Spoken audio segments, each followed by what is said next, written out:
Assalamu alaikum wa rahmatullahi wa barakatuh. What is going on, brothers and sisters? It is Daniel here. We're back here again today. Alhamdulillah. Today, I want to share this quick video with you. This is Dr. Gaber Mate, one of my favorite doctors. I think I usually don't like the doctors with their white coats and they act like they know everything and really they don't know anything. But this guy, when I listen to this guy, what he says makes sense. He especially likes to talk about emotional traumas that we get when we're children, usually from our parents, and how these things can affect us and how they can sort of manifest later in our life, in our close relationships, and even, the relationship that we have with ourselves. Anyway, I know it sounds kind of like a woo-woo, and I don't like this kind of stuff too much, like the therapy and the talking about your problems and issues and stuff, but I think it is a real thing. I think trauma is a real thing. For sure. And when we're children, we're very sensitive. And the way that your parents treat you can have deep, profound effects on our psyche. And so I really like this guy. Amazing. But I didn't know that he was so based when it comes to Israel and Palestine until I saw this clip.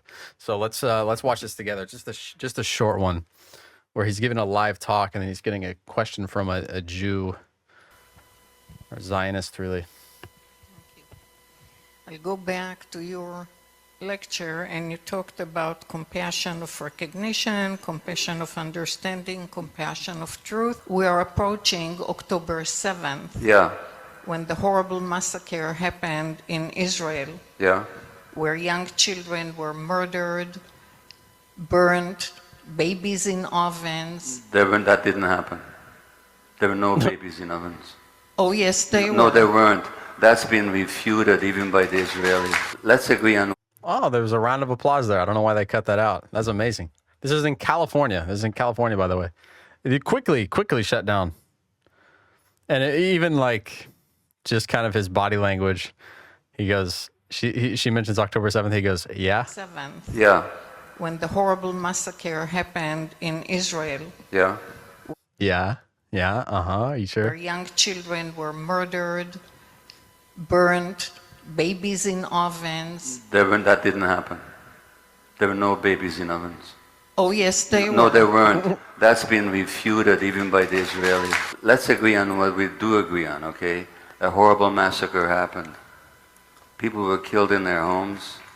Civilians were killed, were raped. There's been no evidence of mass deliberate rapes. Yeah, I never saw anything that was convincing on that either. The babies, for sure, I never saw anything. And I really searched, and I searched in the dark corners of the internet where you can always find the horrible, gruesome clips.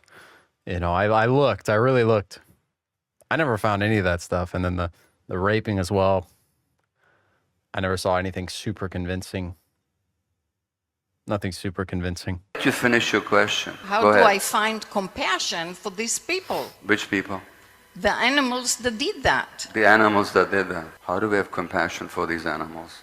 I've been to Palestine. 2.5 years ago, I went there to work with Palestinian women who've been tortured in Israeli jails, which has been documented by Israeli Physicians for Human Rights, by B'Tselem, the Israeli Human Rights Organization, by United Nations and others.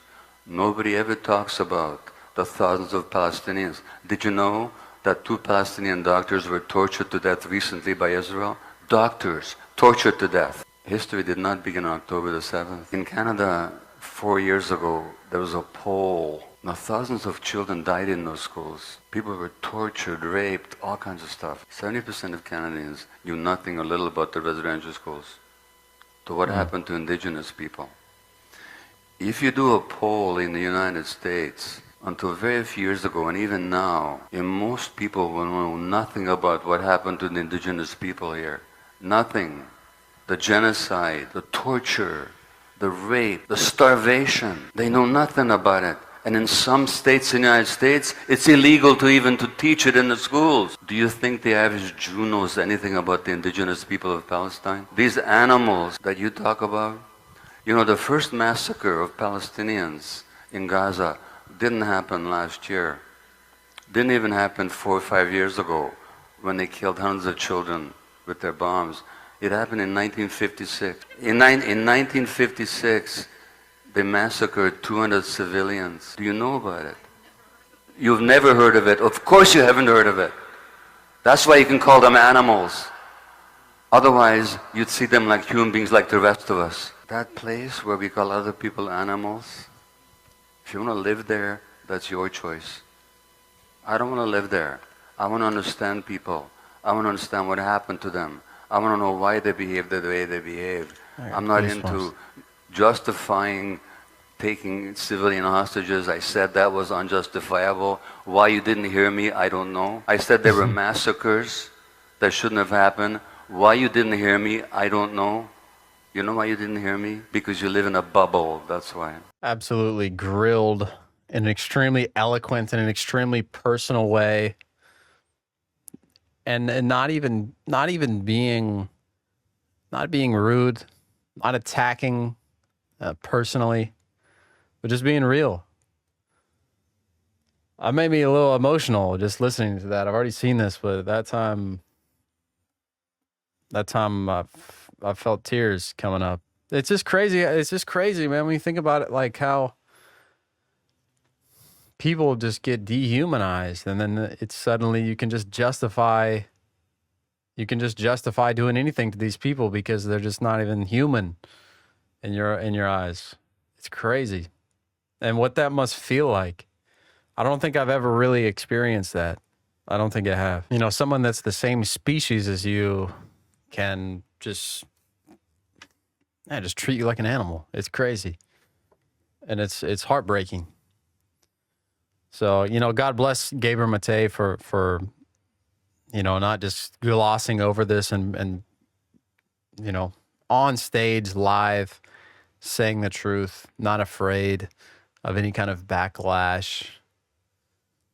You know, this isn't good for him, I'm sure, probably financially, or you know, it's a polarizing stance to take. And he would have been better off from a business perspective, just staying somewhere in the middle and giving some BS answer. But, you know, may God bless him for saying the truth. May Allah also guide him to Islam. This guy was actually born Jewish. He was born into a Jewish family. So that's another reason why it's like, so I'm like actually a little bit surprised to see him like just talk about this openly. That's it. You know, I don't really have anything else to say. He said everything is just so good. So just a quick one. May God bless you for watching this video with me.